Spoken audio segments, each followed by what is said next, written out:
sera pour février et mars. J'attendais d'avoir suffisamment d'articles à vous présenter. Je vois pas trop l'intérêt de faire une vidéo pour 2-3 choses. Donc voilà. Ceci explique cela. J'espère que cette vidéo vous plaira et c'est parti. Donc je commence plus par le côté bien-être, shampoing, gel douche, etc. Donc je commence par mon gel douche coup de cœur depuis très longtemps. C'est un gel douche à la Barbapapa, donc de la marque Énergie Fruit. Le packaging est sympa, mais en dehors de ça, l'odeur, c'est une tuerie. Il sent vraiment la Barbapapa, le sucre, enfin bon, j'adore, j'ai envie de le bouffer ce gel douche, mais bon voilà, c'est pas pour moi dire. Mais donc voilà, c'est un gel douche, après il fonctionne normalement, mais l'odeur, voilà, j'ai complètement craqué dessus. Je l'ai acheté à Carrefour, je sais pas s'il se trouve dans toutes les grandes surfaces, il coûte 4 €. Donc voilà, super coup de cœur. C'est la marque Beauté Life Professionnelle, donc de chez Guiran. Donc c'est le shampoing pur, c'est une nouvelle gamme qu'ils ont sorti. J'ai demandé donc un shampoing spécial racine grasse pointe sèche parce que c'est tout à fait mon type de cheveux et que je trouve pas beaucoup de shampoings qui arrivent à me les soigner un peu sans me les graisser des tonnes. Et celui-ci est génial, ça fait, sans mentir, ça fait 1 ou 2 semaines que j'ai, donc ça fait pas 2 mois. Mais très franchement, je l'ai adoré, il fallait absolument que je vous en parle pour ceux qui ont des cheveux comme moi. C'est l'idéal. J'ai les cheveux beaucoup moins gras, on va dire qu'ils régressent beaucoup moins vite. D'habitude, au bout d'un jour, ou allez, de 2 jours, ils commencent à graisser déjà. Là, ils mettent 3 à 4 jours à graisser, donc c'est pas encore le top, mais c'est déjà beaucoup mieux. Et en plus de ça, je trouve qu'il fait du volume au niveau des cheveux. Donc moi perso qui ai les cheveux plats comme voilà, comme ça, je trouve ça bien. Donc voilà, je vous le recommande à 100%. Je crois qu'il coûte aux alentours de 7 €. Il est un peu plus cher que la gamme, l'autre gamme en fait de shampoing de la même marque, donc de chez Guiran. Mais bon, il vaut le coup. Très franchement, il est super. Ensuite, on va passer sur un beurre pour le corps, donc que je vous ai déjà présenté, qui est dans ma vidéo revue sur les produits détaillants que je vous mettrai en barre d'infos si ça vous intéresse. Donc c'est un beurre corporel tout simplement. Donc il a une odeur, enfin ils disent de milkshake, note gourmande, enfin bon. Moi je trouve qu'il sent un peu le cookie, qui sent la crème, enfin il sent très très bon, c'est une odeur super agréable, moi j'aime bien, je suis un peu fan des odeurs sucrées quand c'est pas entêtant, hein, quand c'est comme ça. Donc voilà, il hydrate bien, il fait son boulot, au niveau de la texture ça me rappelle ceux de The Body Shop, donc ils sont très très bien. Et au niveau du prix ça reste correct, je crois qu'il coûte aux alentours des 10 €. De toute façon pour tous les produits je vous mettrai les liens en barre d'infos. Voilà, Perfectrice, donc de chez Marionneau, c'est la Swift Apple Formula. Donc c'est une crème tout simplement pour le visage. Moi je voulais une crème que je puisse appliquer 2 jours et 2 nuits parce que très franchement j'ai déjà du mal à appliquer les crèmes. Alors s'il faut que je change à chaque fois j'aurai la flemme. Elle a une odeur très fraîche, elle est à base de pommes il me semble. Je crois que c'est ça. Elle est très fraîche, très hydratante, très agréable à utiliser. Après moi je l'ai acheté en hiver, enfin je l'ai acheté en janvier je crois, donc je n'ai pas arrêté d'utiliser depuis. C'est plus une crème pour l'été je trouve, elle est vraiment très fraîche, elle nourrit très bien. Mais en tout cas voilà, je la recommande, je ne l'avais pas payée bien cher mais je ne sais plus s'ils l'ont encore. Je vous laisserai si je trouve le lien en barre d'infos, mais je ne suis pas sûre qu'ils l'ont encore, ils ont peut-être changé de nom, il faudra demander, mais celle-ci est très bien, elle a un SPF pardon, de 10. Donc c'est toujours bon à prendre. Le packaging est franchement sympa. Voilà, c'est pas mal du tout. Donc voilà, c'est ma crème que j'utilise depuis un petit moment. Je suis plutôt contente. Et voilà, terminé avec les produits donc pour le visage, le corps, etc. Donc c'est une lotion tonique. Donc c'est de la marque Guichi, un tonique. Ah, pardon. Un tonique tout simplement, pure and clean. Il est très très bien. Je l'ai utilisé depuis que je l'ai reçu. Donc je l'ai eu dans la Glossy Box du mois de mars. Il est vraiment très bien. Il sent très très bon. Et c'est vrai que ça finit très bien le démaquillage, je trouve. Une fois que j'ai utilisé mon démaquillage, j'utilise ça. Ça finit les restes, on va dire, de maquillage. Ça rafraîchit la peau et c'est très très bien. Du côté maquillage, mon coup de cœur du mois, c'est ce Body Blender. Voilà, ce Beauty Blender. Enfin, bon, vous m'avez compris, ce produit-là. De n'importe quelle marque, je pense, c'est à peu près similaire. Moi, c'est celui de chez Real Technique. Je l'aime beaucoup. J'avais jamais testé ce style de produit. J'utilisais des pinceaux pour appliquer mon fond de teint ou certains, je les utilisais à la main. Mais celui-ci, il est top. Il dit. Je sais pas comment vous dire, vraiment, je l'adore ce produit. Voilà, il permet d'étaler le fond de teint mais de manière vraiment naturelle, vraiment agréable. Donc c'est assez ludique en plus, c'est assez rapide, c'est pas mal. Bon par contre, voilà, le seul point négatif entre parenthèses, c'est qu'il faut forcément le nettoyer. Mais bon, j'ai envie de dire les pinceaux aussi. La seule application qu'il faut pas nettoyer, c'est avec les mains. voilà. Mais non, vraiment c'est très très bien. Moi j'utilise pour appliquer le fond de teint, l'anti-cerne et voilà. Et je crois que je ne vais plus m'en passer pendant longtemps. Voilà, celui de Real Technique je l'ai depuis 3 mois je crois. Et pour l'instant il tient bien, il s'émiette pas. Il est très très bien. Coup de cœur, oui je sais, ça doit faire 10 fois que je vous dis ça depuis le début de la vidéo. Mais vraiment ce mois-ci j'ai eu des révélations. C'est le fond de teint donc, de chez Maybelline New York, le Dream Wonder Nude. Donc il se présente comme ceci, c'est une petite pipette. On va dire que c'est le seul point négatif, c'est l'applicateur. Pour moi c'est ça. Voilà, ça aurait été beaucoup mieux un petit flacon de pompe qui libérerait la dose qu'il faut pour le visage.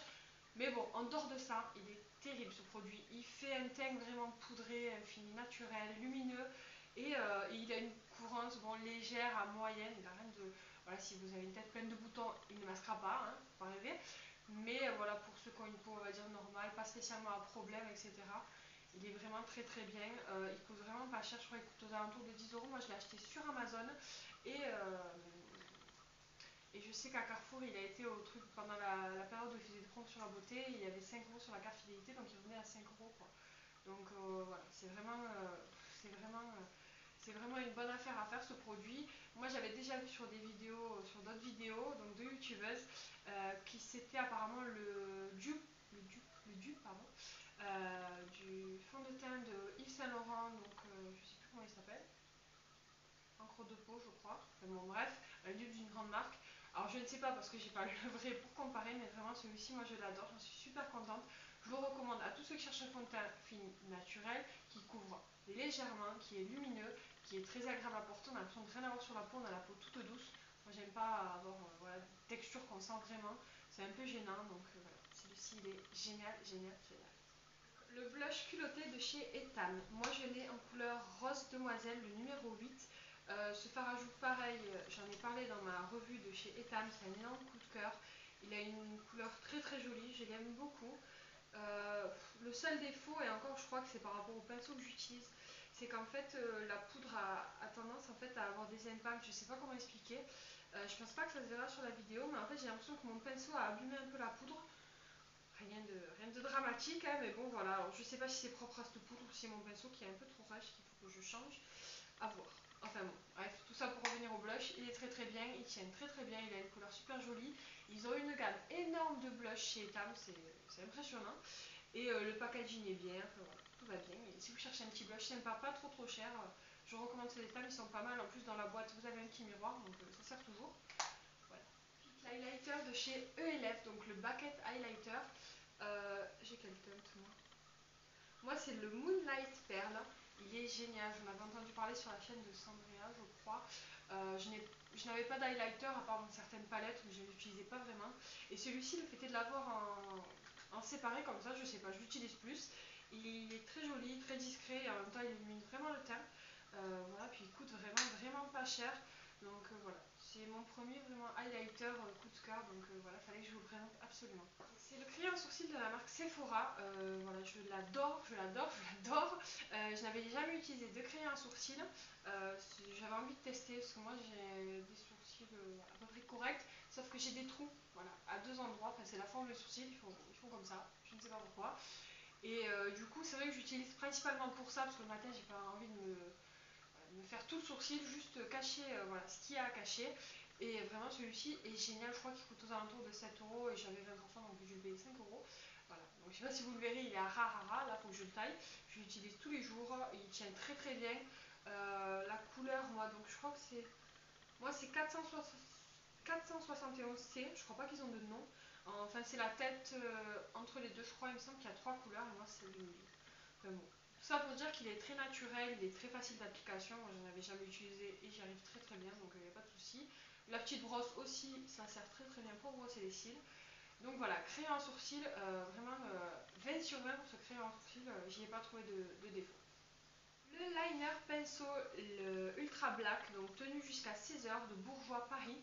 Je l'ai acheté sur le site de Bourjois, en fait je l'avais eu en cadeau par rapport à une commande qui était dans mon dernier haul beauté, que je vous mettrai également en barre d'infos si ça vous intéresse. Donc voilà, je l'avais eu en cadeau, moi j'avais déjà un eyeliner feutre que j'utilisais pas souvent, donc j'étais pas très fan. Et je me suis dit pourquoi pas tester. Et ce liner en pinceau, ça a été ma révélation. Pour moi, le liner en pinceau, c'est le mieux. personnellement. Alors je sais pas si c'est que moi ou si c'est comme ça. J'ai beaucoup moins de mal à l'appliquer avec un pinceau, je trouve ça beaucoup plus simple. Le noir est très intense et voilà, il est facile d'application. Voilà. Depuis que j'ai ce liner, je l'utilise régulièrement, ce qui n'était pas du tout le cas avant. Il tient très bien, donc vraiment rien à dire. Et pareil, c'est un petit prix, je crois. Il doit coûter aux alentours des 6 euros, quelque chose comme ça. Je ne sais pas s'il tient jusqu'à 16 heures parce que je ne reste jamais 16 heures maquillée non-stop, ou très rarement. Mais en tout cas, voilà, j'en suis très contente et je recommande pour ceux qui cherchent un petit eyeliner à petit prix. Il est bien. Niveau yeux, j'ai utilisé pas mal la Boudoir Ace donc de chez Too Faced. J'adore cette petite palette, déjà le packaging est super pratique. Donc c'est le même style que la Cat Ace que je vous ai présenté dans mes favoris de janvier. Mais très franchement, je les adore. Là, j'attends qu'ils sortent celle de cet été. Je pense que je vais craquer dessus. Je pense. Si elles sortent en France, j'espère. Donc voilà, elle a des couleurs assez nude qui tirent vers le rose, vers le pourpre, vers le violet foncé. La Boudoir Ace est vraiment très jolie. Voilà. Franchement, ces fards, voilà, ils tiennent très bien. Ils sont un peu poudreux, mais bon, rien de dramatique. Et voilà. C'est vraiment une petite palette que je recommande. Elle coûte pas très cher non plus. Elle doit coûter aux alentours des 35 euros avec un code à 20%. Elle doit être aux alentours de 25 à 30 euros. Donc voilà, il y a quand même 9 fards. Donc voilà, c'est quand même intéressant et c'est une palette qu'on peut vraiment transporter très pratiquement. Donc voilà, je l'adore. Mon coup de cœur de cette période, les rouges édition Velvet donc de chez Bourjois. Donc là, je ne vous en présente que deux parce que c'est mes deux chouchous. Mais très franchement, j'adore tous ceux que j'ai achetés et même tous ceux que je n'ai pas. Cette gamme, j'aime beaucoup le principe en fait. C'est des rouges à lèvres donc, qui se présentent comme ceci. Donc un peu liquide, une fois qu'on les pose sur les lèvres, ils deviennent mat. Ils tiennent très bien. C'est les rouges à lèvres, je crois que j'ai qui tiennent le mieux. Je crois même qu'ils tiennent mieux que le MAC que j'ai. Donc autant vous dire que voilà, c'est quelque chose. Et ils ont une large gamme de couleurs aussi. Donc ça c'est vraiment génial. Moi je les ai achetés donc, sur le site de Bourjois quand il y avait des promotions. Je vous laisserai tous les liens en barre d'infos. Donc moi mon chouchou, le premier c'est le So Up Pink. Donc c'est un nude qui tire vers le rose qui est très joli. Et ensuite un rose beaucoup plus fuchsia, c'est le Olé Flamingo. Donc voilà, je les aime beaucoup, ils tiennent très bien. Si vous aimez les rouges à lèvres mat, voilà, il faut vraiment se pencher sur ça.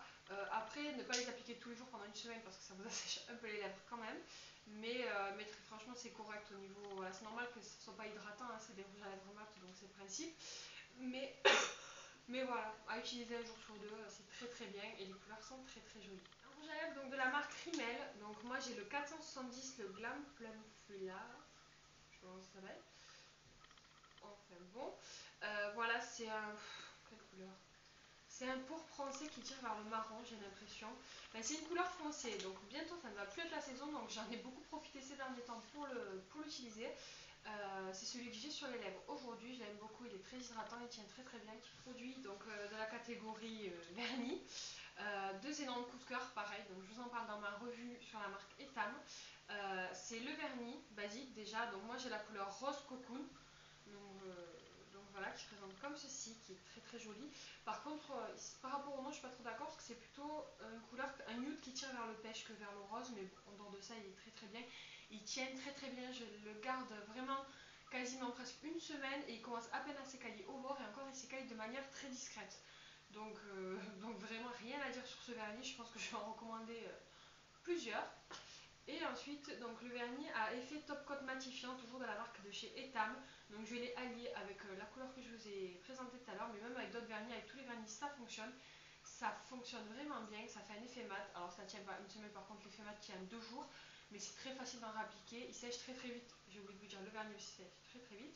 Et il coûte pas bien cher et vraiment le top coat matifiant, je trouve que c'est vraiment génial parce que ça permet de transformer plein de vernis qu'on possède déjà. Et voilà, ça change. Moi j'aime bien les vernis mat, après il faut aimer, mais bon voilà, donc c'est vraiment un vrai coup de cœur. Alors pour la fin de la vidéo, j'avais envie de vous parler de favoris autres, voilà, autres que beauté, etc. Voilà, donc plus niveau film, séries télé, etc. Donc je voulais vous parler de ce que je regarde en ce moment. Voilà, si ça vous intéresse ou si vous regardez aussi, voilà, c'est pour partager un peu ensemble.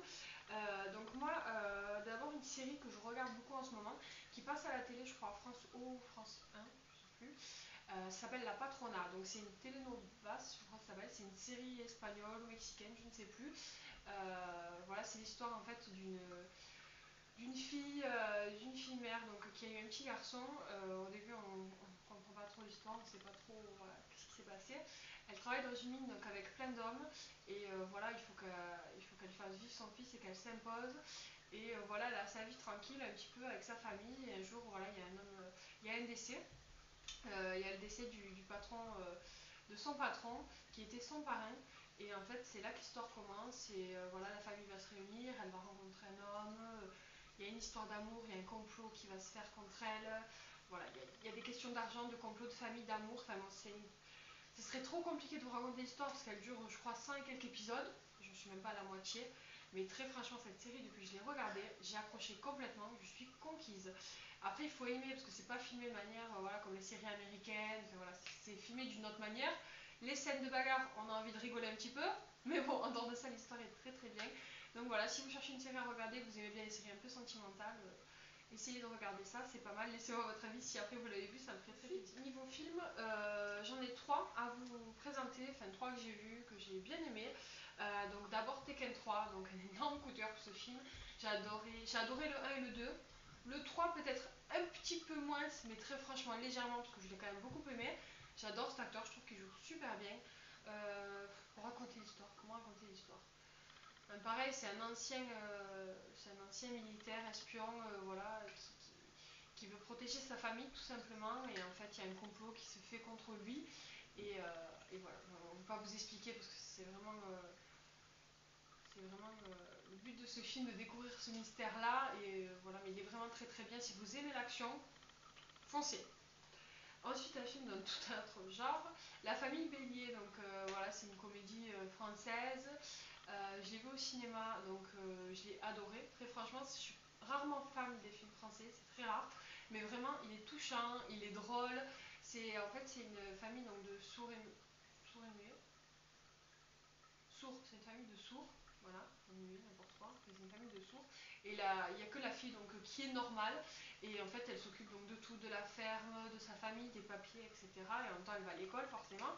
Et en fait, il se trouve qu'elle a elle a une voix extraordinaire et que son professeur de chant veut la pousser à faire un concours, mais elle a peur de laisser sa famille. Sa famille aussi a un peu peur de se retrouver toute seule. Donc voilà, c'est un peu tout ça l'histoire, c'est vraiment très très bien. J'ai beaucoup aimé, j'ai beaucoup rigolé aussi parce qu'il y a des scènes très très drôles, à se tordre de rire très franchement, il faut le voir. Et donc voilà, ce film je recommande si vous aimez bien les films dans ce style-là, à ne pas rater. Ensuite, notre film, donc dans un autre style encore, voilà, vous allez voir que moi j'aime tous les styles de films en général. Divergence 2, donc forcément c'est la suite du 1. Je n'ai pas lu les livres, j'avais vu le 1, j'avais beaucoup aimé et voilà, je me suis dit pourquoi pas aller le voir. J'y suis allée et très franchement je l'ai beaucoup aimé, presque autant que le 1. Ouais, presque autant que le 1. Ouais, autant l'un que l'autre, je pense. Enfin, vraiment, voilà, c'est la suite. Pour vous raconter l'histoire, ça va être compliqué. On va dire que c'est dans un autre univers ou dans notre univers beaucoup plus tard, après genre une fin du monde, etc. Genre de fin du monde. Il y a eu, voilà, la société s'est divisée en plusieurs catégories bien spécifiques par rapport au caractère des gens. Et voilà, chaque personne doit aller dans telle catégorie. Et il se trouve qu'il y a l'héroïne, en fait, qui elle, voilà, pourrait avoir les capacités d'aller dans toutes. Donc ils appellent ça une divergente. Et en fait, voilà, le titre vient de là. Et l'histoire commence par là, vraiment. Au milieu de ça, il y a de l'amour, il y a des sentiments. Il y a beaucoup de choses. Il y a de l'action aussi, pas mal. Et voilà, c'est un film vraiment à voir un peu science-fiction. Après, il faut aimer ce style. Mais bon, j'ai envie de dire, je suis allée avec une copine qui n'aimait pas du tout ce style-là. Et elle a quand même beaucoup aimé. Donc parfois, il faut tenter pour laisser la chance à ce genre de film. Dernier film, enfin plutôt dessin animé, donc c'est les nouveaux héros de Disney que j'ai beaucoup aimé. J'adore les dessins animés, je regarde pas mal avec ma puce et celui-ci, voilà, elle adorait. Personnellement, je suis plus de style La Reine des Neiges, Réponse, etc. Mais bon, c'est quand même sympa, c'est quand même drôle, la musique est très très bien, la musique du film est géniale. Moi j'ai adoré et voilà, que vous dire de plus, très franchement, il est à voir, je ne vais pas vous raconter l'histoire en détail, mais voilà, c'est un petit garçon qui perd son frère et qui retrouve le robot que son frère avait construit. Et voilà, à partir de là, l'histoire va se faire et il va vouloir venger la mort de son frère. Et voilà, mais bon, ouais, c'est très très large, pour vous donner une petite idée. Regardez une bande-annonce, mais très franchement, c'est vraiment sympa, les enfants aiment bien et c'est toujours agréable à regarder les dessins animés, donc ouais. Et le dernier petit film, en fait, je crois que je vous en avais dit 3, mais je crois que je suis au moins à 4, c'est pas grave. Donc, les 50 nuances de Grey. Je n'avais pas lu les livres, vu l'engouement que ça avait pris, je me suis dit, bon, je vais quand même aller voir ce film parce que voilà, ça vaut peut-être quelque chose. Je l'ai vu. Au début, en sortant, j'ai été assez mitigée parce que j'ai beaucoup aimé l'histoire d'amour, tout ça, le principe et tout ça. Les scènes, je trouvais pas ça non plus voilà, incroyable, hein. Mais enfin, je trouvais pas ça gênant, quoi. Je m'attendais vraiment à avoir un truc choquant à la limite, quoi. Mais bon, pas du tout, rien d'extraordinaire. Mais l'histoire d'amour m'a beaucoup plu. Mais en fait, il y avait tellement eu d'engouement pour ce film que je m'attendais à un truc énorme. Et du coup, j'ai été un peu déçue quand je suis allée le voir. Et après, au final, avec le recul, j'ai commencé à lire le livre 2, du coup, quand même. Donc, il m'a quand même plu. En fait, j'ai beaucoup aimé ce film, j'ai beaucoup aimé l'histoire d'amour et tout ça, vraiment ça m'a plu. Après, il faut aimer, hein, il faut aimer l'histoire d'amour parce que sinon ça sert à rien, sinon vous faites chier parce que pendant tout le film il n'y a que ça. Mais moi j'ai bien aimé et voilà, j'ai eu le deuxième, je pense que j'irai voir le 2 au cinéma. Et voilà, mais voilà, pour vous dire que j'ai eu vraiment une différence entre quand je suis sortie du cinéma et après. Et j'ai une amie aussi pareil qui l'a vu et qui l'a revu après, qui l'a vu un peu différemment. En fait, il y a eu tellement de publicité, tellement de trucs sur ce film que je pense que ça a beaucoup influencé la vie des gens. Et c'est un peu dommage parce qu'au final, on serait simplement allé le voir et il nous aurait tout simplement plu que là, voilà, il y a certaines personnes qui ont été déçues. Bref, petit aparté fini. J'espère que la vidéo ne va pas durer 107 ans. J'espère que cette vidéo vous a plu. N'hésitez pas à laisser votre avis en commentaire, à vous abonner. Abonnez-vous si vous avez envie de me suivre. Et je vous dis à très bientôt pour de nouvelles vidéos.